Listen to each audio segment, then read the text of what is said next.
Hi, it's Chava, and I have a glass and pewter Seder plate to show you today.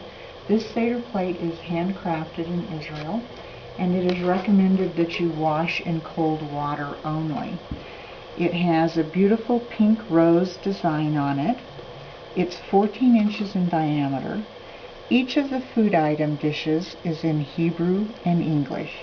We have parsley, horseradish, egg, shank bone, bitter herbs, and haroset. Each of the leaves on the Seder plate has a blue bead in the, or a green bead in the center of it, and there are handles on the side of the Seder plate which makes it very easy to move it around. The Seder plate, also you have the option of ordering clear glass dishes to put your food items in. This helps in the cleanup on this Seder plate. It's available at Aaron's Jewish Books in Judaica in the Mile High City of Denver, or you can check our drop-down menu below for ordering information.